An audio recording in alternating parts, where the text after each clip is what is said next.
Hello students, I am Dr. A.B. Patil. Welcome in this session of respiration and circulation lecture number 6.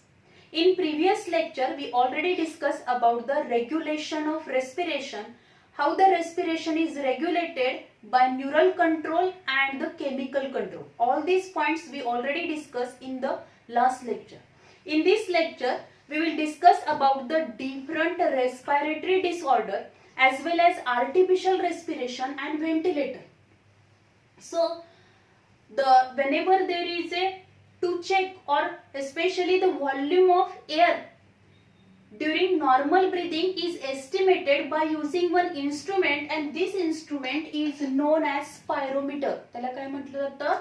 Spirometer. Spirometer ह्या इन्स्ट्रुमेंटनी काय केलं जातं? Volume of air during normal breathing होत असताना जे काही volume of air आहे this can be measure with the help of spirometer. Then also there are two terms, hypoxia. These two terms, these are nothing but the hypoxia means whenever the oxygen level, partial pressure of oxygen which is decreases at the tissue level, then it is known as hypoxia. त्याला काय म्हटलं तर hypoxia. Then hypercapnia hypoxia आपण बघितलेला आहे. त्यानंतर हायपरकॅपनिया means काय असणार आहे? If the partial pressure of carbon dioxide is increase in the blood मधलं जर कार्बन डायऑक्साइडचं concentration, partial pressure of carbon dioxide increase झालं, then this condition is known as hypercapnia. आणि जर ऑक्सिजनची लेवल कमी झाली टिश्यू लेवलला तर त्याला हायपॉक्सिया असं म्हटलं जातं. या दोन्ही टर्म लक्षात ठेवायच्या. याच्याशी रिलेटेड एखादा क्वेश्चन आला त्यामध्ये जर ह्या टर्म्स ऑप्शन मध्ये असतील तर आपल्याला ह्याचा मीनिंग माहिती पाहिजे. Then we start the different disorders, respiratory disorder. So firstly the emphysema, that is the emphysema, it is one of the respiratory disorder. In this emphysema, inflation of the bronchioles and alveoli. म्हणजे काय होणार आहे? जे काही ब्रॉन्क्युल्स आहेत आणि अल्व्हिओलाई आहे याला काय होणार आहे? सूज येणार, इन्फ्लामेशन होईल. Then what are the different causes of this emphysema? एम्फिसिमाचे कॉजेस काय आहेत? तर एम्फिसिमा हा कशामुळे होतो? सिगारेट स्मोकिंग असेल, देन एअर पोल्युशन आहे, as well as the chronic bronchitis. जर क्रोनिक ब्रॉन्कायटिस ऍक्यूट ब्रॉन्कायटिस नंतर क्रोनिक ब्रॉन्कायटिसची स्टेज आलेली आहे, त्याच्यानंतर सुद्धा एम्फिसिमा हा होऊ शकतो. याच्यामध्ये जर आपण बघितलं स्मोकिंग, सिगारेट स्मोकिंग असेल किंवा बीडी असेल किंवा तंबाखूजन्य पदार्थ जे आहेत म्हणजे त्याचं स्मोकिंग केल्यानंतर काय होणार आहे? सिगारेट स्मोकिंगमुळे सुद्धा ही एम्फिसिमा हा डिसऑर्डर आपल्याला पाहायला मिळते. त्याचबरोबर कंटिन्युअसली जर आपण पोल्युटेड एअरच्या कॉन्टॅक्ट मध्ये येत असेल तर काय होणार आहे? ह्या एअर पोल्युशनमुळे हार्मफुल पोल्युटंट आपल्या एअर पॅसेज मधून जाणार आहेत, and due to which there is a swelling or inflation to the bronchioles and the अल्व्हिओलायला ज्या एअर सॅक्स आहेत, एअर सॅक्स त्याला काय होणार आहे? स्वेलिंग येईल, त्या फुगणार आहेत, इन्फ्लेशन होईल त्याचं. त्याचबरोबर ब्रॉन्क्युल्स जे असणार आहेत त्याला पण काय होईल? इन्फ्लेशन आपल्याला त्याच्यामध्ये दिसेल. आता त्यानंतर याच्यामध्ये साइन्स अँड सिम्पटम्स आपल्याला काय दिसणार आहे? सफोकेशन. आता सफोकेशन का होणार आहे? द सफोकेशन मीन्स जेवढ्या प्रमाणात ऑक्सिजन युक्त एअर आपल्या फुफ्फुसामध्ये गेली पाहिजे थ्रू द एअर पॅसेज तेवढ्या प्रमाणात जाणार नाही आणि कार्बन डायऑक्साइडची लेवल वाढणार आहे आणि त्यामुळे सफोकेशन होऊ शकते. Then exhalation become difficult means already we know that the breathing process, inspiration expiration, inhalation exhalation ची प्रोसेस होणार आहे and this is called as a breathing. त्याला आपण ब्रीदिंग म्हणतो. But whenever this disorder is occur at that time exhalation become difficult. काय होतं? एक्झॅलेशन become difficult म्हणजे जो काही हवा श्वासामार्फत बाहेर टाकली जाते म्हणजे कार्बन डायऑक्साइड बाहेर टाकला जाणार आहे, कार्बन डायऑक्साइड युक्त एअर बाहेर टाकलं जाणार आहे, ती काय होणार आहे? Which is difficult. त्यामुळं जेवढ्या प्रमाणात कार्बन डायऑक्साइड हा बाहेर टाकला पाहिजे तेवढ्या प्रमाणात तो कार्बन डायऑक्साइड बाहेर टाकला जात नाही, त्यामुळे partial pressure of carbon dioxide increase होईल.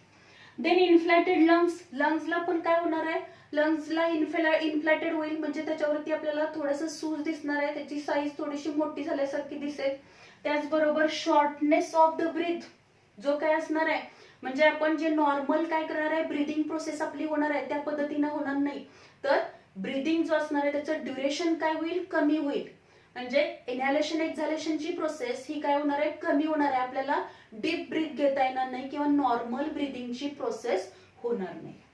देन नेक्स्ट, आता याच्यामध्ये काय ट्रीटमेंट करायला पाहिजे, तर क्विट स्मोकिंग. काय केलं पाहिजे, स्मोकिंग जे काही धूम्रपान आहे ते बंद करणं गरजेचं आहे. आणि then avoid pollutant air.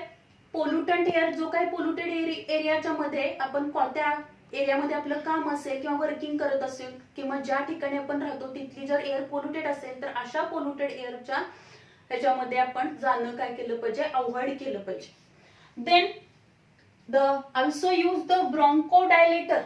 Bronchodilator, these drugs which are used. आता हे bronchodilator काय करतील, ब्रॉन्कोडायलेटर म्हणजे काय करणार आहे, ज्या काही ब्रॉन्क्युलाइज आहेत की ज्या काय झालेल्या आहेत त्याच्यामध्ये काय झालेलं आहे, एम्फिसिमा झालेला आहे, त्यामुळे काय झालंय, इन्फ्लेशन झालेलं आहे आणि त्यामुळं प्रॉपर जेवढ्या प्रमाणात हवा आतमध्ये गेली पाहिजे तेवढ्या प्रमाणात ती फुफ्फुसापर्यंत जात नाही. त्याचा जो ज्या काही कोलॅप्स झालेले आहेत त्याला काय केलं जाणार आहे, त्याचा डायमीटर वाढवला जातो, त्याला ब्रॉन्कोडायलेटर म्हटलं जातं. आणि ह्या ब्रॉन्कोडायलेटर ड्रग्स अवेलेबल, त्या ब्रॉन्कोडायलेटर त्या पेशंटला दिले जातात. मग त्या मेडिसिनच्या टॅबलेटच्या फॉर्म मध्ये दिले जातील किंवा बऱ्याच वेळेला इंजेक्टेबल फॉर्म मध्ये दिले जातात किंवा काही मेडिसिन जे असणार आहेत ते मेडिसिन काय केले जातात, त्याची वाफ सुद्धा त्या पेशंटला काय केली जाते, दिली जाणार आहे.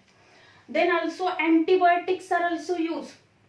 अँटीबायोटिक्स दिले जाणार आहेत की सेकंडरी स्टेज मध्ये हे जाऊ नये, इन्फेक्शन कंट्रोल व्हावं याच्यासाठी काय केलं जाणार आहे, अँटीबायोटिक्स दिले जातील. देन ऑक्सिजन थेरपी म्हणजे काय केलं जातो, त्याला ऑक्सिजन प्रोव्हाइड केला जातो आणि this is known as oxygen therapy. Then म्हणजेच ऑक्सिजन थेरपी दिल्यामुळे काय होईल, पार्शल प्रेशर ऑफ ऑक्सिजन हे वाढेल आणि त्यामुळे पेशंट हा नॉर्मल ब्रीदिंग करू शकेल. And for that the oxygen therapy which is given to the patient. Then the next, आता दुसरा जर आपण बघितला तर तो कोणता आहे, ॲक्यूट ब्रॉन्कायटिस. ॲक्यूट ब्रॉन्कायटिस हा जो डिसीज असणार आहे, दिस ब्रॉन्कायटिस, आयटिस म्हणजे काय असणार आहे, स्वेलिंग किंवा इन्फ्लामेशन जेव्हा असतं त्याला आयटिस हे आपण हा वर्ड वापरला जातो. ब्रॉन्कायटिस किंवा फॅरेंजायटिस म्हणजे काय होणार आहे, तिथं स्वेलिंग येतं म्हणून तिथं ब्रॉन्कायटिस. ब्रॉन्कायटिस म्हणजे इन्फ्लामेशन किंवा स्वेलिंग ऑफ द ब्रॉन्काय असतील, ब्रॉन्क्युओलीज असतील, त्याला काय होणार आहे, स्वेलिंग होणार आहे म्हणून त्याला ब्रॉन्कायटिस म्हटलं. त्याच्यामध्ये दोन आहेत, ॲक्यूट ब्रॉन्कायटिस आणि chronic bronchitis. Firstly we discuss about the acute bronchitis. Inflammation of the bronchi. Bronchi जे असणार आहे म्हणजेच जेव्हा ट्रॅकिया जो आहे तो ट्रॅकिया थोरॅसिक रिजन मध्ये गेल्यानंतर त्याच्यापासून काय होणार आहे, अशा दोन ब्रॉन्काय फॉर्म होणार. त्या ब्रॉन्काय प्रायमरी ब्रॉन्कस जे असणार आहे ती परत लंग्स मध्ये गेल्यानंतर त्याच्यापासून सेकंडरी ब्रॉन्काय फॉर्म होतील. Secondary bronchus which is again divided into tertiary bronchi. Tertiary bronchus पासून परत ब्रॉन्क्युलाइज फॉर्म होणार आहे. आता ह्याला जर इन्फ्लामेशन असेल, स्वेलिंग असेल, then this condition is known as acute bronchitis. आता हा ॲक्यूट ब्रॉन्कायटिस जो असणार आहे तो कोणत्या, त्याचं कॉज कोणता आहे ते आयडेंटिफाय, डायग्नोसिस केल्यानंतर तर त्याला ट्रीटमेंट दिली तर हा काय होणार आहे, 1-2 आठवड्यात, 3 आठवड्यात, महिन्याभरात हा काय होऊ शकतो, क्युअर होऊ शकतो. Then the causes. आता याचे कॉजेस काय आहेत, व्हायरल इन्फेक्शन असेल, बॅक्टेरियल इन्फेक्शन मुळे होऊ शकतो ॲक्यूट ब्रॉन्कायटिस किंवा बऱ्याच वेळेला फंगल इन्फेक्शन मुळे सुद्धा काय होणार आहे, ब्रॉन्कायटिस होऊ शकेल. म्हणजे जे काही इन्फेक्शन आहे ते नेसल पॅसेज थ्रू काय असणार आहे, ब्रॉन्काय पर्यंत पोहोचणार आहे आणि त्यामुळे काय होईल, तिथं व्हायरल, बॅक्टेरियल, फंगल इन्फेक्शन मुळे ॲक्यूट ब्रॉन्कायटिस होईल. Then what are the symptoms of this acute bronchitis. The shortness of the breath.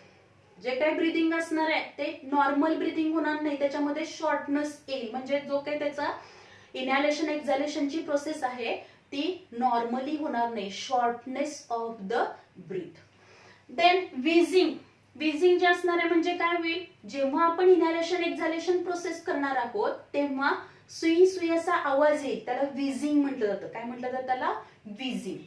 Then chest congestion म्हणजेच काय होणार आहे, कंजेशन, ब्लॉकेज झाल्यासारखं, म्युकस जे असणार आहे ते सिक्रेशन झाल्यामुळे आपल्याला छाती अशी भरल्यासारखी होणार आहे. कफ जास्त झाल्यानंतर आपण म्हणतो ना लहान मुलांची छाती भरली आहे, तर this is nothing but the chest congestion.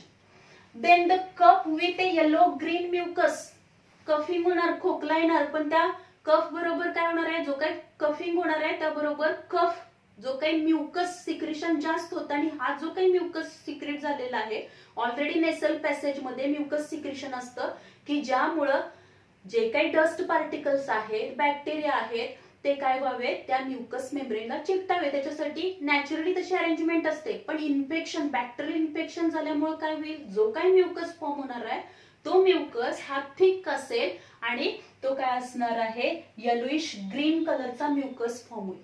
त्याचबरोबर या पेशंट मध्ये आपल्याला काय दिसेल, नॉर्मल जे काही आपल्याला एखादा डिसऑर्डर डेव्हलप झाली, डिसीज झाल्यानंतर जे काही चेंजेस, पहिलं आपल्याला साइन अँड सिम्पटम काय दिसतो, फिवर, त्याचं टेम्परेचर वाढणार आहे, चिलिंग, थंडी वाजून येईल त्याला. त्याचबरोबर काय असणार आहे, त्याच्या बॉडीमध्ये पूर्ण पेन्स असतील, बॉडी एक असेल. हे नॉर्मल जे काय आपल्याला साइन अँड सिम्पटम्स दिसतात ते पण याच्यामध्ये आपल्याला पाहायला मिळतील. दॅट इज बॉडी एक, म्हणजे काय होणार आहे, अंग दुखणार आहे, त्याचबरोबर थंडी वाजणार आहे, त्याचबरोबर त्याला काही होईल, ताप येईल. तर हे पण आपल्याला ह्याच्यामध्ये साइन सिम्पटम्स ह्याच्यामध्ये दिसतात. आता ट्रीटमेंट जे आहेत, अॅक्यूट ब्रॉन्कायटिसच्या ट्रीटमेंट काय आहे, जर समजा बॅक्टेरियल इन्फेक्शन असेल तर बॅक्टेरियल इन्फेक्शन मध्ये काय केलं जातं, अँटीबायोटिक्स दिले जातात. तर अँटीबायोटिक्स आपल्याला माहिती आहे, अँटीबायोटिक्स हा वर्ड तुम्हाला 10th मध्ये गेलेला आहे. Antibiotics against the other living organism, दुसऱ्या लिव्हिंग ऑर्गॅनिझमला असे काही बॅक्टेरिया आहेत, काही ऑर्गॅनिझम आहेत की ज्यांच्यामध्ये त्यांच्यामध्ये कपॅसिटी आहे की दुसऱ्या लिव्हिंग ऑर्गॅनिझमला किल करण्याची, आणि त्याच्यापासून काही मेडिसिन्स तयार केलेल्या आहेत, त्याला आपण अँटीबायोटिक्स म्हणतो. तसे अँटीबायोटिक्स त्याच्यामध्ये काय केले जातील, वापरले जातील, अँटीबायोटिक्स दिले जातील. त्याचबरोबर जर समजा व्हायरल आणि फंगल इन्फेक्शन असेल तर अँटीव्हायरल अँटी फंगल ड्रग्ज दिले जाणार आहेत तिथं. त्याचबरोबर cough, then if you observe the cough medicine, म्हणजे कफ मेडिसिन खोकल्यासाठी काय केलं जाईल, तो थांबवण्यासाठी औषध पण दिलं जाईल, सिरपच्या फॉर्म मध्ये मोस्टली दिलं जातं. यूज व्हेपरायझर, म्हणजे आता जास्त प्रमाणात जर आपण बघतो बरेचसे जे रेस्पिरेटरी डिसऑर्डर आहेत त्याच्यामध्ये आपण प्रायमरी जर काय केलं जातं, घरगुती किंवा मोस्टली काय केलं जातं, व्हेपरायझर, म्हणजे त्याला वाफ दिली जाते की ज्यामुळे काय होईल, नेसल पॅसेज जो आहे तो क्लिअर होऊ शकेल आणि इझिली त्याला ब्रीदिंग करता येईल. त्यामुळे व्हेपरायझर ही पण काय केली जाणार आहे, ट्रीटमेंट त्याच्यामध्ये दिली जाते, आणि जास्तीत जास्त त्या पेशंटला रेस्ट दिली जाईल की ज्यामुळं तो लवकर त्या ह्याच्यामधून क्युअर होऊ शकेल. So this is all about the acute bronchitis. Then chronic bronchitis, then we discuss about the chronic bronchitis. This chronic bronchitis, हा जो काही क्रोनिक ब्रॉन्कायटिस आहे, which is the next stage of this acute bronchitis. समजा acute bronchitis मध्ये proper treatment त्याने घेतली नाही किंवा ते इन्फेक्शन स्प्रेड होत काय केलेलं आहे, तर जास्त प्रमाणात इन्फेक्शन झालं किंवा वारंवार काय होत असेल तर त्याच्या ब्रॉन्कायला स्वेलिंग, इन्फ्लामेशन दिसत असेल, then it is known as a chronic bronchitis. त्याला क्रोनिक ब्रॉन्कायटिस म्हटलं जातं. Swelling of the bronchial tubes, bronchial tube जे असणार आहेत त्याला स्वेलिंग आहे, इन्फ्लामेशन, आयटिस वर्ड आलेला आहे त्यामुळे स्वेलिंग, इन्फ्लामेशन असणार आहे. Then increase in the number of the seromucous gland and goblet cells. ज्या सिरोम्युकस ग्लँड आहेत त्याची नॉर्मल साईज असणार आहे, त्याच्यापेक्षा त्या काय होतील, मोठ्या होतील, ॲबनॉर्मल साईज होईल. त्याचबरोबर काय होणार आहे, गॉबलेट सेल्स ज्या असणार आहेत त्या गॉबलेट सेलचा नंबर वाढतो. तर ह्या गॉबलेट सेल्स कुठे असणार आहे, जी म्युकस लेअर आहे तिथं ह्या इपिथेलियल सेल्स असणार आहेत, कॉलमनर इपिथेलियल सेल्स प्रेझेंट असतात, आणि ह्या गॉबलेट सेलचं मेन फंक्शन काय असणार आहे, दे सिक्रेट द म्युकस. ते काय करतात, म्युकस सिक्रेट करतात. पण नॉर्मली जेवढ्या प्रमाणात म्युकस सिक्रेट व्हायला पाहिजे त्याच्यापेक्षा या गॉबलेट सेलचा नंबर वाढलेला आहे, त्यामुळे काय होईल, जास्त प्रमाणात म्युकस सिक्रेशन होणार आहे. So in this condition there is a chronic bronchitis, chronic bronchitis develop होईल. आता हा क्रोनिक ब्रॉन्कायटिस जो असणार आहे त्याचे कॉजेस काय आहेत, कशामुळे क्रोनिक ब्रॉन्कायटिस होतो? The smoking, cigarette smoking, continuous जर एखादा चेन स्मोकर असेल यांच्यामध्ये जास्त चान्सेस असणार आहेत. त्याचबरोबर long term exposure to the air pollution, सतत त्या पर्सनचा समजा काही केमिकल इंडस्ट्रीज वगैरे असतात किंवा आपण मोठमोठ्या सिटीज बघतो की जिथं काय असणार आहे एअर पोल्युशन जास्त प्रमाणात आहे आणि सतत आपण त्या एरियामध्ये आपण राहत असो किंवा इंडस्ट्रीच्या आवारात आपलं आपण जर राहत असो किंवा त्या एरियामध्ये आपलं जर काम असेल वगैरे तर काय होणार आहे, आपण एअर पोल्युटंटच्या कॉन्टॅक्ट मध्ये जास्त येणार आहे. अशा वेळी क्रोनिक ब्रॉन्कायटिस होण्याचे चान्सेस जास्त असणार आहेत. Then if the carbon monoxide pollution, जर जी एअर असेल त्याच्यामध्ये कार्बन मोनॉक्साईडचं पोल्युशन असेल तर काय असणार आहे, कार्बन मोनॉक्साईड पोल्युटंट प्रेझेंट असतील तर त्यामुळे सुद्धा काय होणार आहे, there is a chronic bronchitis. Then what are the symptoms of this chronic bronchitis? Regular coughing with a thick greenish yellow sputum. जास्त प्रमाणात आपल्याला काय दिसेल, मोस्टली सकाळच्या वेळेला ह्यांना जास्त खोकला येणार आहे आणि सतत काय असेल, खोकला येतच असणार आणि खोकला येताना त्याचबरोबर काय होईल तर जो कफ बाहेर पडणार आहे, स्पुटम जे बाहेर पडेल ते कसं असणार आहे, थिक ग्रीनिश येलोइश कलरचं असेल आणि थिक ग्रीनिश येलो कलरचे जे स्पुटम बाहेर पडणार आहे ते कशामुळे होणार आहे तर आपण सुरुवातीलाच बघितले की गॉबलेट सेल जे असणार आहे त्याचा नंबर वाढलेला आहे आणि काय असेल, सिरो म्युकस ग्लँड जे आहे त्याचा पण साईज वाढलाय, त्यामुळे एक्सेस अमाऊंट मध्ये काय झालं, म्युकस सेक्रेशन झालं आणि म्युकस जे फॉर्म झालेलं आहे ते नॉर्मल थिन नाहीये म्युकस तर थिक फॉर्म झालेला आहे आणि त्यामुळं कफ जो कफिंग होणार आहे, रेग्युलर कफिंग होणार आहे, खोकला येणार, त्याच्याबरोबर स्पुटम पण बाहेर पडणार. देन विझिंग, विझिंग आपण मगाशी बघितले, जेव्हा आपण श्वास घेणार आहोत श्वास सोडणार आहे त्यावेळी काय होईल, आपल्या छातीमध्ये काय होईल, सुई सुई असा आवाज येणार आहे. म्हणजे नॉर्मली आपल्या त्याच्यावरून सुद्धा डॉक्टर्स आयडेंटिफाय करतात की there is a some respiratory disorder. Then the shortness of the breath, breathing जी आहे ती नॉर्मल ब्रीदिंग असणार नाही, त्याचं ड्युरेशन कमी असेल. Shortness of the breath, inspiration expiration याचा दोन्हीचं पण काय असणार आहे, ड्युरेशन हा कमी झाला असेल, shortness of the breath. Then what are the treatment, आता जी ट्रीटमेंट ह्याच्यामध्ये आपण बघितली तीच आहे क्विट स्मोकिंग. काय केलं पाहिजे, धूम्रपान थांबवलं पाहिजे, सिगारेट स्मोकिंग जे आहे ते थांबवलं पाहिजे, तरच आपण ह्याच्यामधून बाहेर पडू शकतो. बऱ्याच वेळेला आपण बघतो की आता यंगस्टर जे असणार आहेत, बऱ्याच वेळेला आपण ऍडव्हर्टाईज मध्ये वगैरे बघतो की सिगरेट स्मोकिंग ही फॅशन झाली आहे, पण हे जे सिगारेट स्मोकिंग जर आपण केलं, तंबाखूजन्य पदार्थाच्या कॉन्टॅक्ट मध्ये आपण आलो तर आपल्याला बरेचसेच रेस्पिरेटरी डिसऑर्डर होऊ शकतात. आपल्या सिलेबस मध्ये हे बरेचसे डिसीज डिसऑर्डर्स किंवा आपल्याला आपल्या शरीराची जी माहिती दिली आहे ते बरेचसेच आपल्यामध्ये अवेअरनेस डेव्हलप व्हायला पाहिजे की बाबा या सिगारेट स्मोकिंगचे काय आपल्या शरीरावर दुष्परिणाम होणार आहेत. त्यामुळं हे सिगारेट स्मोकिंग काय केलं पाहिजे, ताबडतोब ज्या पर्सनला, जो पर्सन चेन स्मोकर असेल, सिगारेट स्मोकिंग करतोय त्याच्यामध्ये क्रोनिक ब्रॉन्कायटिस डेव्हलप झालं असेल, देन काय केलं पाहिजे, त्यांना सिगारेट स्मोकिंग थांबवलं पाहिजे. अँटीबायोटिक्स, जर बॅक्टेरियल काय असणार आहे त्याच्यामध्ये मोस्टली आपण बघतो की अँटीबायोटिक्स, बरेचसेच अँटीबायोटिक्स काय केले जातात, दिले जाणार आहेत पेशंटला. देन फॉर द रिकव्हरी लवकर रिकव्हरी होण्यासाठी अँटीबायोटिक्स देणार आहेत. देन ब्रॉन्कोडायलेटर ड्रग्स, ब्रॉन्कोडायलेटर ड्रग्स म्हणजे आपण मगाशी बघितलंय की जे ब्रॉन्काय आहे त्याचा काय करायचं आहे, त्याचं डायलेशन करायचं, त्या डायलेशनसाठी ड्रग्ज वापरले जाणार आहेत. त्या कुठल्या आहेत तर साल्ब्युटॅमॉल आणि डॉक्झोफायलिन, ह्या दोन ड्रग्ज काय केले जातात, म्हणजे बऱ्याचशाच अशा ड्रग्ज आहेत की ज्या ब्रॉन्कोडायलेटर ड्रग्ज म्हणून वापरले जातात. देन अवॉइड एअर पोल्युटंट, म्हणजे बरेचसे जर आपण बघितले याच्यामधले ट्रीटमेंट आणि या इम्फायसिमा मधले जर ट्रीटमेंट बघितल्या तर जवळपास थोड्याफार सारख्याच आहेत त्या, त्यामुळे तुम्ही ते पॉइंट लक्षात ठेवू शकता. देन नेक्स्ट आपण बघितला, पुढची डिसऑर्डर बघितली तर ती कुठली आहे, सायनोसायटिस. कोणती आहे, सायनोसायटिस आहे. आणि हे जे काही सायनोसायटिस आहे, आता आपण जर बघितलं तर आपला जो काही हा फोरहेडचा भाग आहे त्याचबरोबर नोजच्या इथला आणि चिक इथं वरचा भाग जो असणार आहे, इथं काय असणार आहे, पोकळ्या असतात आपल्या इथं, सायनस प्रेझेंट असतात. नॉर्मली त्याच्यामध्ये काय असते, एअर प्रेझेंट असते. पण जेव्हा सायनोसायटिस होईल तेव्हा आपल्याला काय दिसणार आहे, inflammation or swelling of the tissue lining of the sinus. म्हणजे इथं जे काही सगळे सायनस आहेत त्या सायनसला काय होणार आहे, त्याचं जे इंटरनल टिश्यू लाइनिंग आहे त्याला काय होईल, स्वेलिंग होईल. आणि सायनोसायटिस हे जास्त प्रमाणात जर काय झालं नाही, लवकर क्युअर झालं नाही, तर बऱ्याच वेळेला ह्याच्यामध्ये म्युकस पण काय होतो, साठला जातो. So this is nothing but the sinusitis. ह्याच्यामध्ये पण बघा आयटिस हा वर्ड आलाय, म्हणजे सायनसला काय होणार, इन्फ्लामेशन होईल, स्वेलिंग होईल, त्याला काय म्हणायचं, सायनोसायटिस. काय म्हणायचं, सायनोसायटिस. सायनोसायटिस.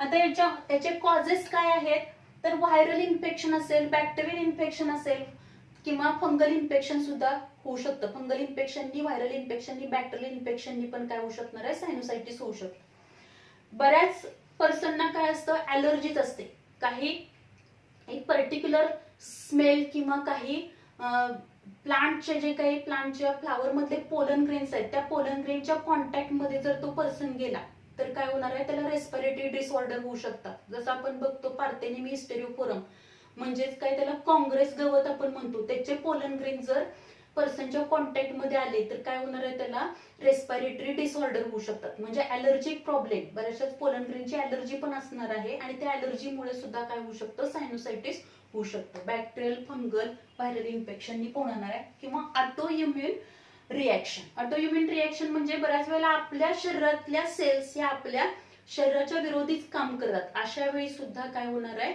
आपल्याला सायनोसायटिस पाहायला मिळेल. Then symptoms. आता याच्यामधले सिम्पटम्स जर आपण बघितले तर काय, नेसल डिस्चार्ज. नेसल डिस्चार्ज तर तुम्हाला माहित आहे.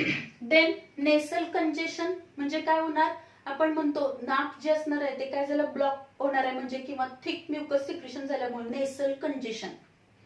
Then reduce the sense of smell. आता सायनोसायटिस मध्ये पटकन आपल्याला काय असेल, कुठल्याही याचा वास येणार नाही, कारण सेन्सेशन ऑफ स्मेल काय झालेलं आपलं तात्पुरतं ह्या इन्फेक्शन मुळे काय झालंय, reduce the sense of smell. आपल्याला स्मेल प्रॉपर जसा नेहमी नॉर्मल येणार आहे तशा पद्धतीने पटकन आपल्याला कुठल्याही याचा काय येणार नाही, गंध येणार नाही. तर reduce the sense of smell. Then cough. Cough पण याच्यामध्ये असणार आहे. त्याचबरोबर डिफिकल्टी, त्याचबरोबर secretion of mucus, mucus thick mucus secretion पण होईल, कफिंग होणार आहे, खोकला येणार आहे, खोकल्याबरोबर कफ पडणार आहे. त्याचबरोबर डिफिकल्टी इन द ब्रीदिंग, म्हणजे जेव्हा आपण काय करणार आहोत, नाकावाटे श्वास घेणार आहे तेव्हा श्वास घेताना आपल्याला काय होईल, ब्रीदिंग प्रोसेस करताना त्रासदायक होणार आहे, त्रास वाटणार आहे किंवा पेन्स आपल्याला जाणवतील. जास्त असणार नाही पण आपल्याला नाकावाटे श्वास घेताना आपल्याला ते काय होणार आहे, डिफिकल्टी. नॉर्मली जसं ब्रीदिंग होणार आहे तशा पद्धतीनं न होता ते काय होईल, difficulty in the breathing. Then facial pain and swelling म्हणजे काय असेल, आपला जे फोरहेड आहे, नंतर इथला जो पार्ट आहे, चिक्स आहे, नोज आहे, या पूर्ण रिजन मध्ये काय होईल, स्वेलिंग असतील, पेन्स असतील की ते आपल्याला जाणवणार आहे. या रिजन मध्ये जास्त आपल्याला काय दिसतात, काय दिसणार आहे, स्वेलिंग आणि काय असतात, पेन्स. या रिजन मध्ये पण आपल्याला काय दिसणार आहे, स्वेलिंग आणि पेन्स असतील.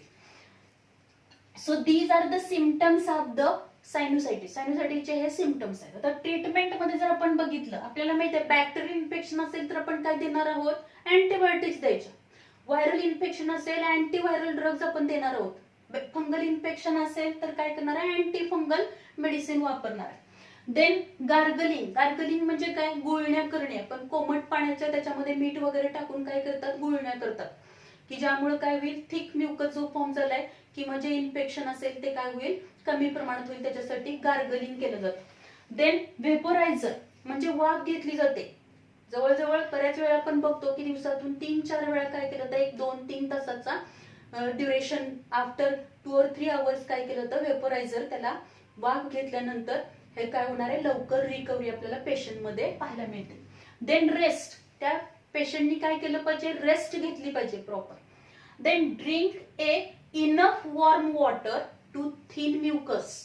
म्हणजे जे काय आपण मोस्टली याच्यामध्ये काय केलं पाहिजे, avoid the cold drinks. Cold drinks avoid केले पाहिजे. थंड वस्तू आपण खाल्ल्या नाही पाहिजेत. आईस्क्रीम वगैरे जे काही ज्यूस आहेत ते अवॉइड करून आपण काय केलं पाहिजे, इनफ वॉटर घेतलं पाहिजे. आणि ते इनफ वॉटर कसं पाहिजे, वॉर्म पाहिजे. आणि त्यामुळे काय होईल, जे काय म्युकस, थिक म्युकस झालाय तो काय होईल, थिन होऊ शकेल. So these are the treatments for the sinusitis. Then we discuss about the pneumonia. आता pneumonia, it is a acute infection or the inflammation of the alveoli of the lung and lung filled with a fluid. आता याच्यामध्ये काय होईल तर it is pneumonia म्हटलं की काय म्हणणार आहे आपण acute infection to the lungs. लंग्सला इन्फेक्शन होणार आहे तेव्हा ती कंडिशन काय होते निमोनिया. म्हणजे काय होईल अप्पर रेस्पिरेटरी ट्रॅक मधून हे इन्फेक्शन लंग पर्यंत गेलेलं आहे and then there is a infection to the lungs and inflammation of the alveoli of the lung. Lungs मध्ये ज्या काही आपल्याला माहिती आहे किती अल्व्हिओलाय असणार आहे 700 मिलियन अल्व्हिओलाय आहेत, एअर सॅक्स आहेत. त्या एअर सॅकला काय होईल स्वेलिंग येणार आहे. Then the lung filled with a fluid.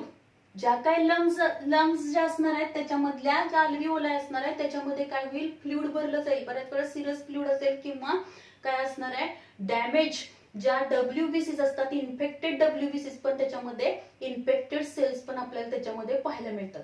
So the lung filled with a fluid and this condition is known as pneumonia. Pneumonia which is nothing but the acute infection to the lungs. lungs ला infection होणार आहे inflammation of the lungs अल्व्हिओलाय of the lungs then it is known as pneumonia. त्याला pneumonia पण म्हणतो. आता pneumonia जो असणार आहे तो मेनली बॅक्टेरियल इन्फेक्शन मोस्टली आपल्याला जो काही बऱ्याचशाच पर्सन मध्ये निमोनिया पण झाला म्हणतो पण निमोनिया हा कॉमनली मेनली कशामुळे होणार आहे तर बॅक्टेरिया स्ट्रेप्टोकोकस निमोनी जो असणार आहे तो स्ट्रेप्टोकोकस निमोनीने काय होईल mainly there is a the causal organism that is Streptococcus pneumoniae which is responsible to develop a pneumonia or the causal organism आहे. त्याचबरोबर आपल्याला व्हायरल इन्फेक्शन पण दिसतं त्याच्यामध्ये इन्फ्लुएन्झा आहे देन पॅरा इन्फ्लुएन्झा व्हायरस आहे ॲडिनो व्हायरस आहे. These are also causes or the causal organism for the pneumonia. त्यांच्या त्या इन्फेक्शनमुळे ह्या व्हायरसच्या इन्फेक्शनमुळे सुद्धा काय होऊ शकतो निमोनिया होऊ शकतो. देन फंजाय और पॅरासाइट आहेत काही फंगल इन्फेक्शन आहेत त्या फंगल इन्फेक्शन हे लंग्स पर्यंत झाले तरी सुद्धा काय होणार आहे निमोनिया होणार आहे. किंवा पॅरासाइट आहेत काही पॅरासाइट म्हणजे ॲस्केरिस सारखा वगैरे पॅरासाइट जे आपल्या शरीराच्या आतमध्ये राहणार त्याच्यामुळे सुद्धा काय होऊ शकतो निमोनिया होऊ शकणार. देन केमिकल बर्न बरेचसे जे केमिकल इंडस्ट्रीज मध्ये जे काम करणारे लोक आहेत त्यांच्यामध्ये जर केमिकल बर्न वगैरे जे असणार आहे तो केमिकलच्या कॉन्टॅक्ट मध्ये सतत आला तरी सुद्धा त्याला काय होऊ शकतो निमोनिया होऊ शकतो. त्याचबरोबर इंजुरी टू द लंग्स एखादा ऍक्सिडेंट झाला आणि त्याच्यामध्ये जर लंग्सला इंजुरी झालेली असेल अशा वेळी तिथं निमोनिया होण्याचे चान्सेस जास्त असतात. Then symptoms. आता याच्यामध्ये निमोनियाचे सिम्पटम्स आपण बघितले तर कफ आहे फिवर आहे त्याचबरोबर काय असेल ग्रीनिश येलो स्पुटम म्हणजे जो कफ फॉर्म होणार आहे तो थिक म्युकस फॉर्म होईल ग्रीनिश येलो स्पुटम फॉर्म होईल. Chest pain during the deep breath म्हणजे आपण जर दीर्घ श्वास घेतला डीप ब्रीथ घेण्याचा प्रयत्न केला तर आपल्या चेस्ट मध्ये काय होणार आहे वेदना होतील आपल्या छातीमध्ये जास्त वेदना होणार आहेत पेनफुल ब्रीदिंग होईल आपलं. So we cannot take the deep breath आपल्याला डीप ब्रीथ घेता येत नाही त्यामुळे ब्रीदिंग जे असेल ते आपल्याला कसं दिसेल शॉर्टनेस ऑफ द ब्रीथ दिसेल. डीप ब्रीदिंग आपल्याला घ्यायचा प्रयत्न केला तर काय होणार आहे पेन्स होणार आहे. Then the coughing with the blood खोकला येणार आहे आणि त्या खोकल्याबरोबर बऱ्याच वेळेला काय होतं तर ब्लड खोकल्याबरोबर म्हणजे जो कफ बाहेर पडणार आहे किंवा खोकताना काय होऊ शकतं रक्त पण काय होऊ शकतं बाहेर येऊ शकणार आहे. This is nothing but the cough with the blood. Then sweaty and the clammy skin जे असणार आहे त्याच्यामध्ये काय होईल म्हणजे फिवर तर येणार आहे फिवर आल्यानंतर थोड्या वेळाने काय होईल पूर्ण आपल्याला घाम येणार आहे आणि आपली जी काही स्किन आहे ती अशी चिकट होईल. नंतर ब्ल्यूनेस ऑफ द स्किन. तर ब्ल्यूनेस ऑफ द स्किन किंवा तिला निलंग अवस्था असं म्हणतात म्हणजेच काय तर आपलं जे शरीर आहे त्या शरीरामध्ये बऱ्याच आपण मोस्ट बघतो चेहरा आपला असेल हात असतील किंवा नोझल रिजन असेल आपली नख असतील ती काय होणार आहेत तर निळसर होतील. कशी होणार आहेत निळसर होणार आहेत. ब्लूइश स्किन होईल आणि त्यालाच आणि हे कशामुळे होणार आहे तर आपल्या शरीरामध्ये प्रॉपरली काय होणार नाही ब्रीदिंगची प्रोसेस होईना झालेली आहे. लंग्सला काय झालेलं आहे स्वेलिंग आलेलं आहे त्यामुळं partial pressure of oxygen which is less and partial pressure of carbon dioxide is increase. Carbon dioxide हा वाढलेला आहे कार्बन डायऑक्साइड जेवढ्या प्रमाणात एक्झॅलेशननी बाहेर पडला पाहिजे तेवढ्या प्रमाणात तो बाहेर पडत नाही आणि त्यामुळं काय होतं तर आपल्याला काय दिसणार आहे त्या पर्सन मध्ये तर ब्ल्यूनेस ऑफ द स्किन दिसते. देन द मूड स्विंग त्या माणसाचा मूड चेंज होणार आहे. त्याचबरोबर काय होईल, लॉस ऑफ ॲपेटाईट, भूक लागणार नाही त्याला. So these are the symptoms which are observed in the pneumonia. निमोनियामध्ये आपल्याला हे सिम्पटम्स दिसतात. तर जर समजा स्ट्रेप्टोकोकस निमोनियाचं इन्फेक्शन असेल आणि त्यामुळे निमोनिया झाला असेल, म्हणजे बॅक्टेरियल इन्फेक्शन असेल किंवा दुसऱ्या बॅक्टेरियन जरी इन्फेक्शन झालं असेल तरी मोस्टली स्ट्रेप्टोकोकस निमोनियाने इन्फेक्शन होतं आणि त्यामुळे निमोनिया होतं. अशा वेळी अँटीबायोटिक्स दिले जातात. जर व्हायरल इन्फेक्शन असेल, फंगल इन्फेक्शन असेल तर काय करणार आहे, अँटीव्हायरल अँटीफंगल ड्रग्ज दिले जाणार. देन कफ मेडिसिन दिले जातील. कफ मेडिसिन सिरपच्या फॉर्म मध्ये वगैरे दिले जातात. ब्रॉन्कोडायलेटर ड्रग्ज आपण बघितलेत की ब्रॉन्कायचं डायलेशन करण्यासाठी ड्रग्ज दिल्या जातील. Then stay if possible the stay at warm places. जर शक्य असेल तर आपण काय केलं पाहिजे, वॉर्म उबदार ठिकाणी जास्तीत जास्त राहण्याचा प्रयत्न केला पाहिजे. डायरेक्ट आपल्याला कुठल्याही प्रकारची एअर किंवा गार हवा आपल्या शरीरावर येता कामा नये. उबदार कपडे वापरले पाहिजेत की ज्यामुळे काय होईल तर जास्तीत जास्त पेशंट काय होईल, लवकर रिकवर होऊ शकेल.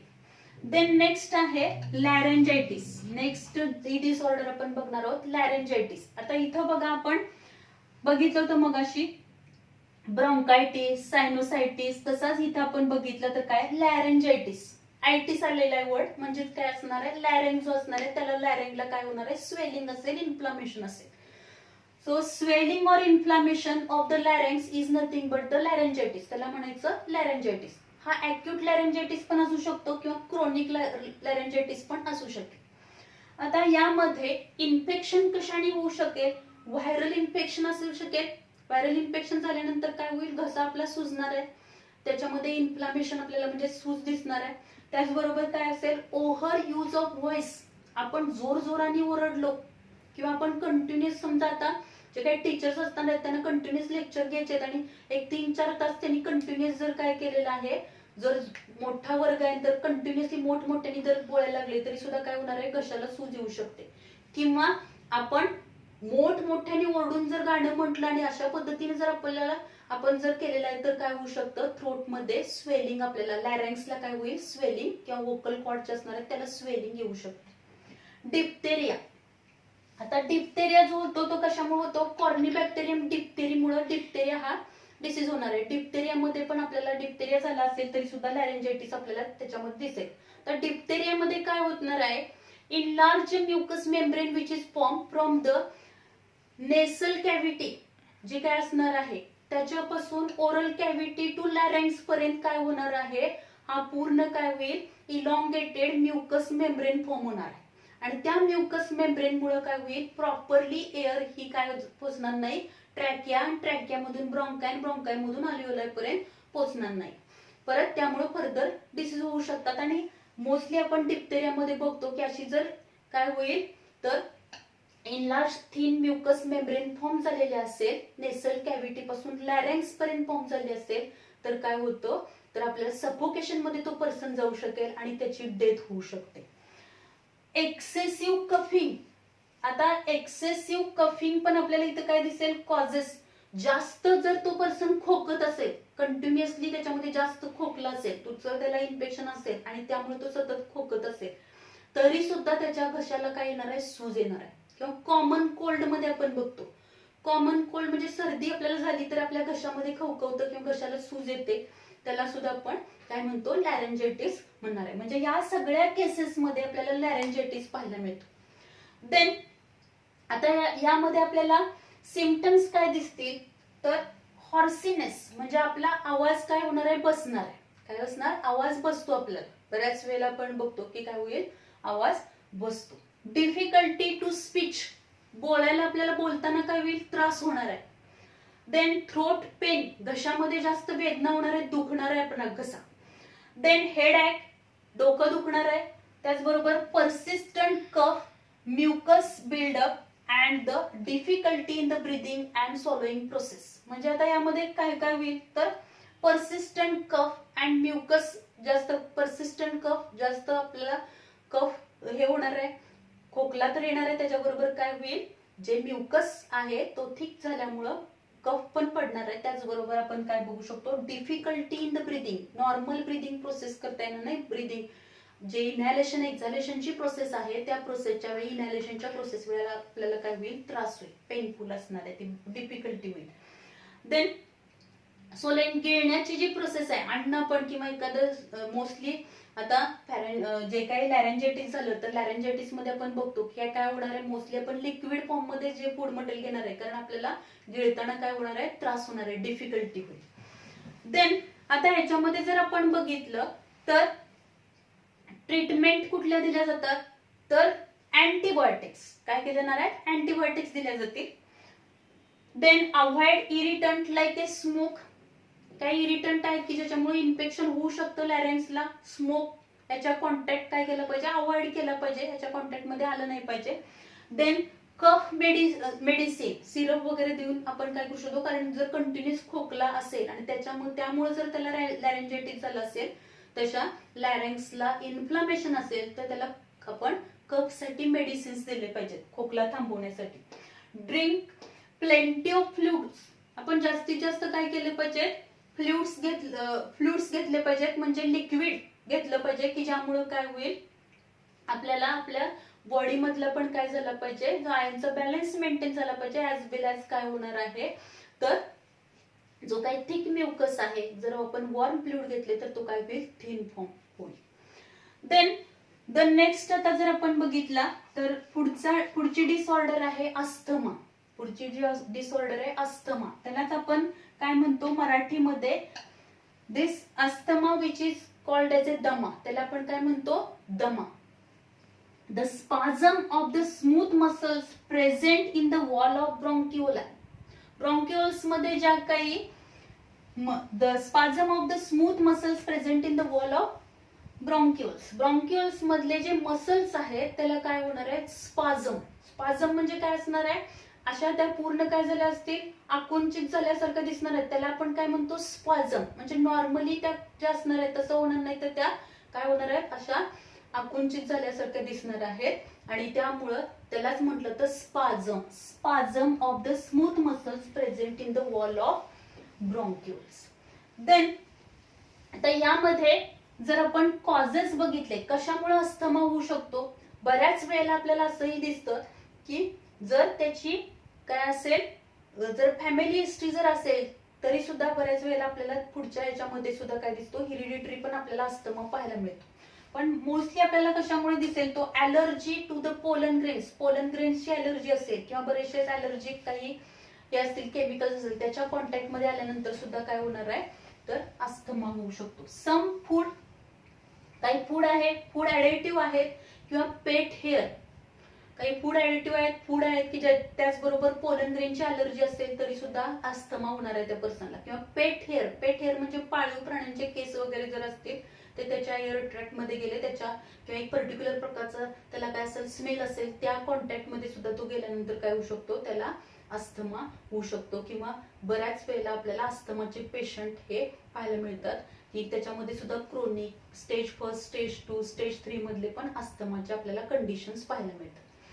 आता यामध्ये सिम्पटम्स काय काय पाहायला मिळतील, कफिंग काय असणार, खोकला असणार आहे, विझिंग म्हणजे जेव्हा त्याचं ब्रीदिंग सुरू असेल तेव्हा काय होईल, छातीमधने त्याच्या सुई असा आवाज येणार, त्याला विझिंग आपण म्हणतो.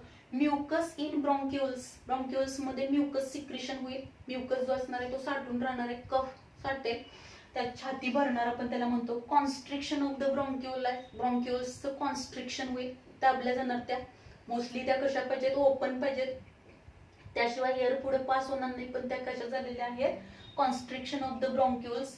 Difficulty in the breathing, normally त्या पर्सनला काय करता येणार नाही, नॉर्मली ब्रीदिंग जे असणार आहे की जे आपल्याला सतत आपल्याला कंटिन्युअसली ही ब्रीदिंगची प्रोसेस सुरू आहे, आपण बघतो की ब्रीदिंग आपल्याला आपण कंटिन्युअसली श्वास घेण्याची प्रोसेस सुरू आहे पण ते आपल्याला जाणवत पण नाही, पण ह्यावेळी अशा कंडिशन मध्ये ब्रीदिंग जेव्हा होणार आहे, ब्रीदिंगची प्रोसेस करताना म्हणजे श्वास घेताना सोडताना काय होईल, त्याला त्रास होणार आहे, डिफिकल्टी इन द ब्रीदिंग. आता यामध्ये जे ट्रीटमेंट दिले जातात त्याच्यामध्ये अँटीबायोटिक्स आहेत, ब्रॉन्कोडायलेटर्स आपण वापरू शकतो, ब्रॉन्कोडायलेटर ड्रग्ज वापरले जातात, अँटीबायोटिक्स वापरले जातात. देन इनहॅलेटर फॉर द रिलीफ, काही इनहॅलेटर म्हणजे काही असे मेडिसिन्स आहेत की ते काय केले जातात, उंगण्याची प्रोसेस केली जाते की ज्यामुळे काय होईल, थोडीफार ह्याच्यापासून काय मिळेल, रिलीफ मिळू शकते. देन अवॉइड इरिटंट, जे काही इरिटंट आहेत त्याच्या कॉन्टॅक्ट मध्ये आपण आलं नाही पाहिजे. अवॉइड दिस इरिटंट, की ज्यामुळे काय होऊ शकते, आपल्याला त्याचा त्रास जाणवणार आहे, जास्त जाणवणार आहे. देन द नेक्स्ट जो आहे तो ऑक्युपेशनल रेस्पिरेटरी डिसऑर्डर. आता ऑक्युपेशनल रेस्पिरेटरी डिसऑर्डर म्हणजे काय असतील, की these disorders, respiratory disorders which are related with our occupations, त्या पर्सनच्या ऑक्युपेशनशी, त्याचा जो काही व्यवसाय आहे त्या व्यवसायाशी रिलेटेड ज्या रेस्पिरेटरी डिसऑर्डर असतात त्याला ऑक्युपेशनल रेस्पिरेटरी डिसऑर्डर म्हणायचं. आता याच्यामध्ये आपण जर बघितलं, अस्बेस्टोसिस ही आपल्याला डिसऑर्डर पाहायला मिळते. अस्बेस्टोसिस म्हणजे काय, सिमेंटच्या कारखान्यात काम करणारी लोक असतील किंवा सिमेंटचे मोठे मोठे पत्रे हे तयार केले जातात, तर त्यावेळी ते जे तयार करताना किंवा सिमेंटच्या कारखान्यात काम करणारे लोक जे आहेत त्याच्यावेळी ती जी काही धूळ उडणार आहे, डस्ट पार्टिकल्स उडणार आहेत, त्यामुळे हा अस्बेस्टोसिस होऊ शकतो. Then silicosis. सिलिकोसिस मध्ये आपण जर बघितलं, सोनार काम करणारे लोक आहेत, पॉटर्स किंवा कुंभार काम करणारे लोक आहेत, किंवा काय असणारे स्टोन वर्कर, म्हणजेच आपण त्याला म्हणतो की दगडी काम करणारे वगैरे जे असतात, पाथरवट जे असणार आहेत, ते त्यांच्यामध्ये आपल्याला काय दिसेल, जी काही धूळ जास्त प्रमाणात त्यांच्या रेस्पिरेटरी ट्रॅक मध्ये येणार आहे त्याच्यामुळे सिलिकोसिस होऊ शकते. Then siderosis. आता सिडेरोसिस जो असणार आहे तो कशामुळे होतो, siderosis which is cause due to the, if the person, जर तो पर्सन काय असेल, लोखंड किंवा कथील वगैरे हे जे काही व्यवसाय त्यांच्याशी रिलेटेड जर ते पर्सन काम करत असेल तर त्याच्यामध्ये आपल्याला काय दिसतं, आयर्नशी रिलेटेड जे काही वर्क असेल त्यांचं, तर त्यांच्यामध्ये काय दिसतं, सिडेरोसिस दिसेल.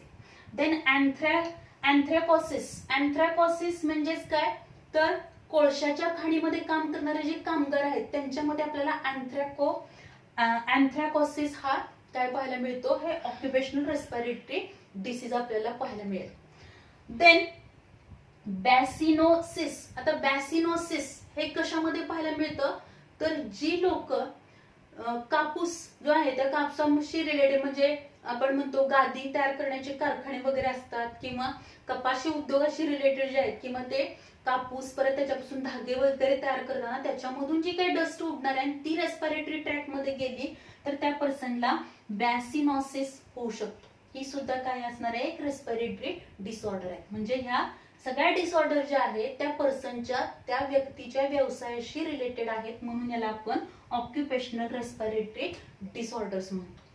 आता यामध्ये कॉजेस, आपण मगाशीच कॉजेस बघितले, म्हणजे काय, exposure to the harmful substances like gas, fumes and dust. म्हणजे हे जे काही व्यवसाय आहेत, हे व्यवसाय करणार आहे, हे जे काही कामगार याच्यामध्ये काम करणार आहेत, त्यावेळी जे काही डस्ट पार्टिकल, गॅसेस बाहेर पडणार आहेत ते त्यांच्या रेस्पिरेटरी ट्रॅक मध्ये जातील, आणि सतत जर बरेच वर्ष तो व्यक्ती 5-10 वर्ष तिथं काम करत असेल तर त्याच्यामध्ये ह्या रेस्पिरेटरी डिसऑर्डर डेव्हलप होणार आहे. आता यामध्ये सिम्पटम्स काय दिसतील, fibrosis of the upper part of the lung. Now what is the meaning of fibrosis? Fibrosis means proliferation of fibrous connective tissue. जर आपण बघितलं आपल्या बॉडीमध्ये कुठेही एखादी जखम झाली तर ती भरून येण्यासाठी तिथं फायबरस कनेक्टिव्ह टिश्यू डेव्हलप होतात. आता लंग्स मधला जो पार्ट डॅमेज झालेला आहे तो, म्हणजे तिथं काय झालेलं आहे, इंजुरी झालेली आहे, डॅमेज झालेला आहे, तो भरून येण्यासाठी तिथं काय फॉर्म होईल, proliferation of fibrous connective tissue form होतील, की ज्यामुळं तो पार्ट डॅमेज होणार आहे, तो प्रॉपरली पहिल्यांदा जसा काम करत होता त्या पद्धतीने त्याचं काम होणार नाही, तो वर्क करू शकणार नाहीये. म्हणजे तो पार्ट काय होणार आहे, डॅमेज होणार आहे जिथं इंजुरी झालेली आहे. That is the fibrosis of upper part of the lung. हे आपल्याला मोस्टली या डिसऑर्डर मध्ये पाहायला मिळतं. Then causing inflammation. त्यामुळे काय होईल, इन्फ्लामेशन येणार आहे, लंग्सला इन्फ्लामेशन आपल्याला दिसेल, सूज येणार आहे. Then treatment. आता याच्यामध्ये ट्रीटमेंट आपण बघितला, नो परमनंट ट्रीटमेंट. याच्यामध्ये अशी आपण परमनंटली पूर्णपणे त्याला क्युअर करू शकणार नाही. का क्युअर करू शकणार नाही, कारण लंग्स मध्ये आपण म्हणतो काय झालेलं आहे, fibrosis of the upper part of the lung. Fibrosis झालं म्हणजे ज्या ठिकाणी हे इन्फेक्शन झालेलं आहे तर धूळ गेलेली आहे, डस्ट पार्टिकल्स गेलेले आहेत, त्यामुळे ते काय झालेलं आहे, डॅमेज पार्ट झालेला आहे. तिथं परत काय झालेले आहेत, फायबर्स कनेक्टिव्ह टिश्यू डेव्हलप झाले, म्हणजे तो पार्ट डॅमेज झालेला आहे आणि ही जी काय आहे ते आपल्याला काय करता येत नाही, परमनंटली ते आपण क्युअर करू शकत नाही, नो परमनंट क्युअर.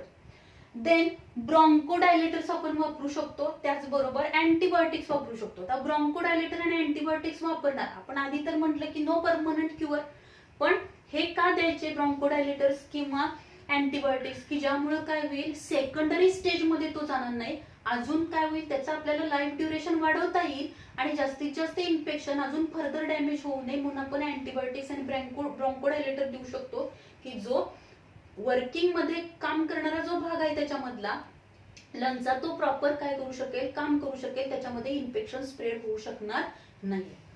देन आता ह्याच्यामध्ये प्रिव्हेन्शन काय घेतलं पाहिजे, जी लोक या व्यवसायाशी निगडीत आहेत, म्हणजे काय, आयर्न फॅक्टरी असतील, सिमेंट फॅक्टरीज असतील, किंवा पॉटर्स, कुंभार काम करणारे लोक आहेत, पातळवट आहेत, दगडी काम करणारे लोक आहेत, किंवा काय असतील, खाणकाम करणारे, मायनिंग मध्ये काम करणारे लोक आहेत, किंवा काय असतील ह्याच्याशी कापूस उद्योगाशी रिलेटेड, म्हणजेच काय असणार आहे, गादीचे कारखाने वगैरे ह्याच्याशी रिलेटेड जे लोक आहेत, त्यांनी काय प्रिकॉशन घेतले पाहिजे, तर त्यांनी रेग्युलर त्यांचं काय केलं पाहिजे, चेकअप केलं पाहिजे.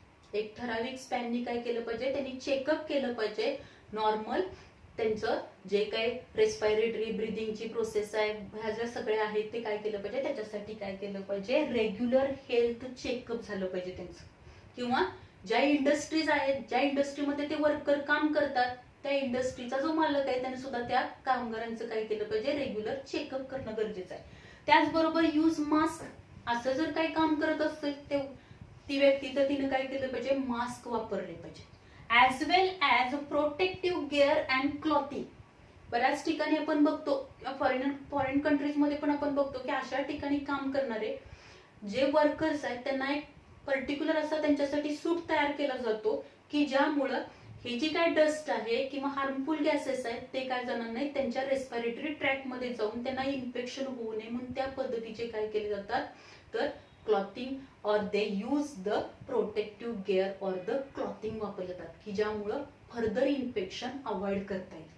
So these are the different disorders which are included in your syllabus. पण या सगळ्या डिसऑर्डर तुम्हाला नीट मध्ये नाही, त्याच्यामधले काही ठराविक डिसऑर्डर आहेत, पण आपल्याला समजा ऑप्शन मध्ये ह्याच्यामध्ये काही आले तर त्या डिसीजचं नेमका हा डिसीज म्हणजे काय हे तर आपल्याला ह्याच्यावरून कळू शकतं.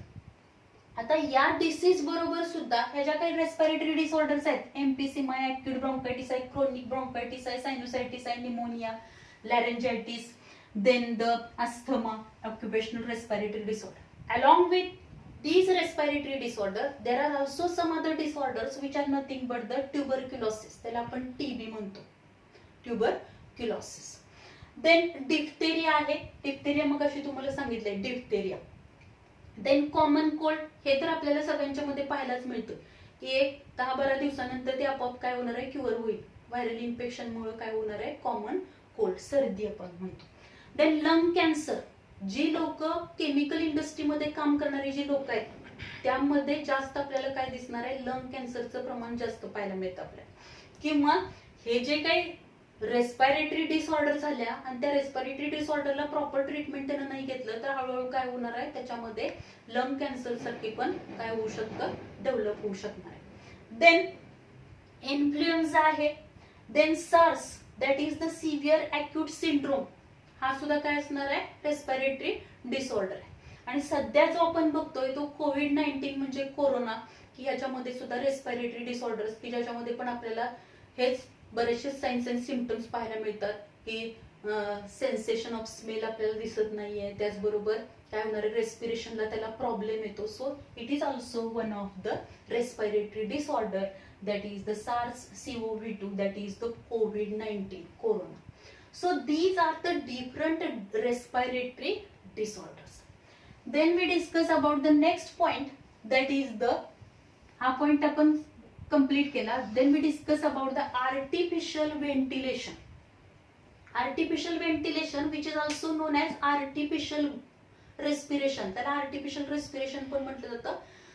तर या artificial ventilator मध्ये मोस्टली हे artificial ventilator, when due to using this artificial ventilator we can prevent the death of person, एखाद्या पर्सनचा आपण काय करू शकतो, त्याचा जीव वाचवू शकतो. If there is a condition of the drowning असेल चॉकिंग असेल किंवा काय असेल, समजा त्याला इलेक्ट्रिकल शॉक बसलेला आहे, अशा पर्सन मध्ये आपण जर बघितलं तर काय होणार आहे, जर इमिजिएटली त्याला काय मिळालं, आर्टिफिशियल रेस्पिरेशन मिळालं, आर्टिफिशियल व्हेंटिलेटर मिळाला, तर त्याच्यामध्ये काय केलं जाईल, there is a we can prevent the death of that person, त्या पर्सनची आपण डेथ काय करू शकतो, प्रिव्हेंट करू शकतो. आता यामध्ये दोन स्टेप्स असणार आहेत, एक एस्टॅब्लिश आपल्याला करायचं आहे, establishing and maintaining the air passage, open air passage आपल्याला मेंटेन करायचं आहे, establish and maintaining the open air passage up to the lungs, त्याच्या अप्पर रेस्पिरेटरी ट्रॅक्ट पासून त्याच्या लंग्स पर्यंत आपल्याला ओपन एअर पॅसेज डेव्हलप करायचं आहे. And for that the two methods use केल्या जातात. अगदी क्विकली, समजा एखादा माणूस जर काय असेल पाण्यामध्ये, त्याला पोहता येत नाही, तो पाण्यामध्ये पडलाय खोल पाण्यात, त्याला जर बाहेर काढलं तर त्याचं काय होणार आहे, रेस्पिरेशन ब्रीदिंग नॉर्मली स्टॉप झालेलं आहे, there is a ceasing of the breathing, ceases झालेलं आहे, ब्रीदिंग सीजेस झाले. अशा वेळी आपण काय करणार आहे, त्याला माउथ टू माउथ रेस्पिरेशन देणार आहे. क्विकली आपण त्याला माउथ टू माउथ रेस्पिरेशन देऊन सुद्धा काय करू शकतो, नॉर्मल त्याचं ब्रीदिंग सुरू करू शकतो. किंवा काय केलं जातं, there is a use of the ventilator, काय केलं जाणार आहे, by using the ventilator, ventilator वापरून पण आपल्याला काय करता येईल, we can prevent that death, और आपण त्याला वाचवू शकतो.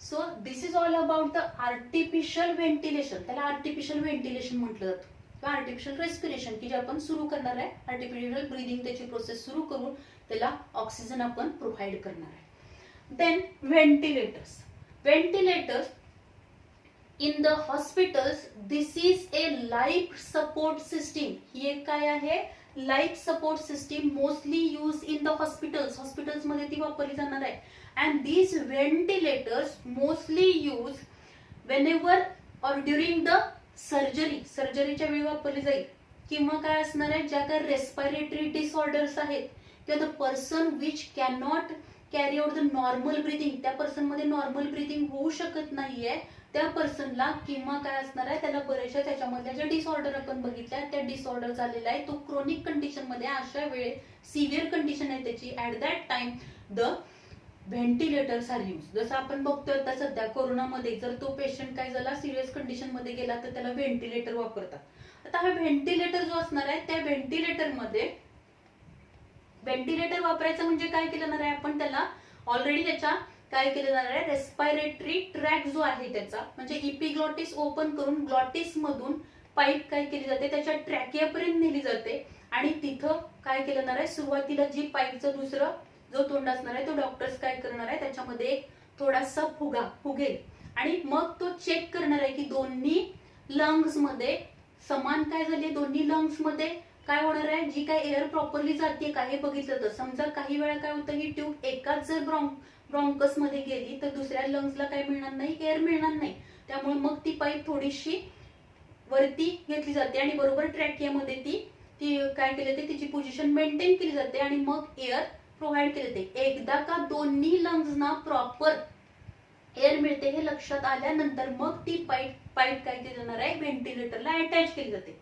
या व्हेंटिलेटरमुळे काय होणार आहे, तर ऑक्सिजनचं जे काही पार्शल प्रेशर वाढलेलं आहे त्याच्या बॉडीमधलं ते कमी केलं जातं, सॉरी ऑक्सिजन नाही, कार्बन डायऑक्साईडचं पार्शल प्रेशर जे असणार आहे ते काय झालेलं आहे, वाढलेलं आहे. Partial pressure of carbon dioxide काय झालं, इन्क्रीज झालेलं आहे, ते आपल्याला कमी करायचं आहे आणि त्याला जास्तीत जास्त ऑक्सिजन काय करायचं आहे, प्रोव्हाइड करायचं आहे, की ज्यामुळं तो पेशंट हळूहळू काय होईल, रिकव्हर होऊन तो नॉर्मल ब्रीदिंग प्रोसेस करू शकेल. म्हणजे व्हेंटिलेटर हा त्या पेशंटला ऑक्सिजन प्रोव्हाइड करण्यासाठी ही काय केलं जाते, हे इन्स्ट्रुमेंट हे वापरलं जातं, ventilator.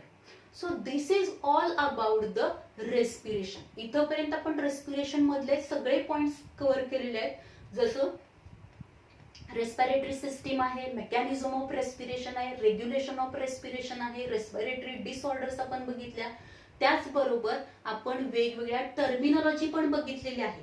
That is tidal volume, then expiratory reserve volume, inspiratory reserve volume. आता ह्या ज्या टर्म्स आहेत त्या टर्म्स सुद्धा काय इम्पॉर्टंट आहेत, कारण जेव्हा एखाद्या पर्सनला आपण व्हेंटिलेटर लावणार आहे त्यावेळी आपल्याला हे सगळं माहित पाहिजे की त्याचा normal tidal volume, normal breathing असताना टायडल व्हॉल्यूम किती आहे, रिझर्व रेस्पिरेटरी रेट किती, त्याचा व्हॉल्यूम किती आहे रिझर्व, ते आपल्याला सगळ्या टर्मिनॉलॉजी माहिती पाहिजे, तरच त्याला आपण काय करू शकतो, प्रॉपर ट्रीटमेंट देऊ शकतो. म्हणजे हे फर्दर जर आपण मेडिकल ह्याच्यामध्ये जर करिअर केलं तर ह्या गोष्टी आपल्याला उपयोगी पडतील. पण ह्या these information which is very important to get the knowledge to how our respiratory system is work. आपली रेस्पिरेटरी सिस्टीम कशा पद्धतीने वर्क करते, त्याचं रेग्युलेशन कुठं आहे, आपण जर कोणकोणत्या ह्याच्यामुळे कारणामुळे आपल्याला वेगवेगळ्या प्रकारचे रेस्पिरेटरी डिसीज होऊ शकतात, किंवा आपल्याला जर काही बॅड हॅबिट असतील तर ते आपण अवॉइड केले पाहिजेत to protect from the or to avoid the further loss जो रेस्पिरेटरी डिसीजमुळे होऊ शकतो, ते डिसऑर्डर होऊ नयेत म्हणून सुद्धा आपण काय काळजी घेतली पाहिजे हे सुद्धा आपल्याला ही इन्फॉर्मेशन या टॉपिक मधून आपल्याला मिळाली. So this is all about the respiration. In the next lecture, we will discuss about or we will start the circulation part. Thank you very much.